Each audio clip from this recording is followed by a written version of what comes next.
வணக்கம். இரவு நேர பிரதான செய்திகளின் ஊடாக நர்மதா சிறையில் முதலில் தலைப்புச் செய்திகள். மரக்கறிகளின் விலை அதிகரிக்க கூடுமா? மாகாண சபை தேர்தல் தொடர்பில் வெளியான அறிவிப்பு. இந்தியா முழுவதும் பெட்ரோல் டீசல் விலை அதிரடி உயர்வு. இனி விரிவான செய்திகள். நாட்டில் நிலவி வரும் சீரற்ற வானிலை காரணமாக மரக்கறி விநியோக நடவடிக்கைகள் பாதிக்கப்பட்டுள்ளதோடு எதிர்வரும் நாட்களில் மரக்கறிகளின் விலைகள் அதிகரிக்கக்கூடும் என வர்த்தகர்கள் எச்சரிக்கை விடுத்துள்ளனர். தற்போதைய மழைக்கால நிலைமை மேலும் சில நாட்களுக்கு தொடரும் என வளிமண்டலவியல் திணைக்களம் விடுத்துள்ள அறிவிப்பை தொடர்ந்து சந்தைக்கு வரும் மரக்கறிகளின் அளவு குறையக்கூடும் என அஞ்சப்படுகிறது. பெலியகொடை மெனிங் சந்தை வர்த்தகர் சங்கத்தின் முன்னாள் தலைவர் SM உபாசேன இது குறித்து கருத்து தெரிவிக்கையில், தற்போது ஓரளவு மரக்கறி விநியோகம் உள்ள போதிலும் வரும் நாட்களில் விநியோகத்தில் தட்டுப்பாடு நிலவக்கூடும். விநியோகம் குறையும் போது சந்தையில் மரக்கறி விலைகள் அதிகரிக்க வாய்ப்புள்ளது.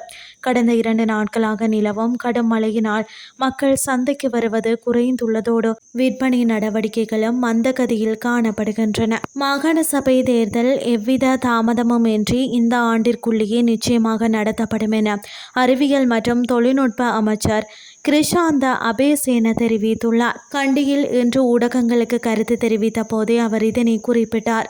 தேர்தல் தாமதப்படுத்தப்படுவதாக கூறப்படும் குற்றச்சாட்டுகளை மறுத்த அமைச்சர், அரசாங்கம் தேர்தலை நடத்துவதில் உறுதியாக இருப்பதாக தெரிவித்தார். இது குறித்து அவர் மேலும் கூறுகையில், மாகாண சபை தேர்தல் நடத்தப்படும் என்பதில் மாற்று கருத்து இல்லை. தேர்தல் தாமதமாவதாக யார் கூறுகிறார்கள்? நாம் சில சவால்களை எதிர்கொள்ள வேண்டியிருந்தது. எனினும் இவ்வருடத்திற்குள்ளேயே தேர்தல் நடத்தப்படும் என்பதில் சந்தேகமில்லை. எனவே பொதுமக்கள் இது குறித்து கவலைப்பட தேவையில்லை. தேர்தல் நடத்தப்படும் மாதத்தையோ அல்லது திகதியையோ தம்மால் தற்போது துல்லியமாக கூற முடியாது என அமைச்சர் சுட்டிக்காட்டினார். காலக்கெடுவை நிர்ணயிக்க முடியாவிட்டாலும் 2026ஆம் ஆண்டிற்குள் தேர்தலை நடத்தி முடிக்க வேண்டும் என்பதில் அரசாங்கம் உறுதியான நிலையில் இருப்பதாகவும் அவர் மேலும் வலியுறுத்தினார். இனி வெளிநாட்டு செய்திகள். இந்தியாவில் கடந்த 4 ஆண்டுகளாக மாற்றமில்லாமல் இருந்து வந்த பெட்ரோல் டீசல் விலைகள் திடீரென உயர்த்தப்பட்டுள்ளன.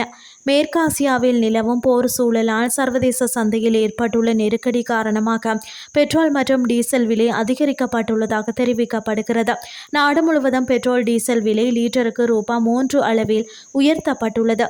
இந்த விலை உயர்வு இன்று வெள்ளிக்கிழமை முதல் நடைமுறைக்கு வந்துள்ளது. சென்னையில் பெட்ரோல் விலை லீட்டருக்கு ரூ.3.14 ஆக உயர்ந்துள்ளது. ஒரே நாளில் பெட்ரோல் மற்றும் டீசல் விலை சுமார் ரூ.3 வரை உயர்த்தப்பட்டிருப்பது பொதுமக்கள் மத்தியில் பெரும் அதிர்ச்சியை ஏற்படுத்தியுள்ளது. இந்த விலை உயர்வு அத்தியாவசிய பொருட்களின் விலையேற்றத்திற்கும் வழிவகுக்கும் என சமூக ஆர்வலர்கள் கவலை தெரிவித்துள்ளனர். கடந்த சில நாட்களுக்கு முன் நிகழ்ச்சி ஒன்றில் பேசிய பிரதமர் மோடி எரிபொருளை சிக்கனமாக பயன்படுத்த வேண்டும் என நாட்டு மக்களை கேட்டுக்கொண்டிருந்தமை குறிப்பிடத்தக்கது. செய்திகள் யாவும் நிறைவடைகின்றது.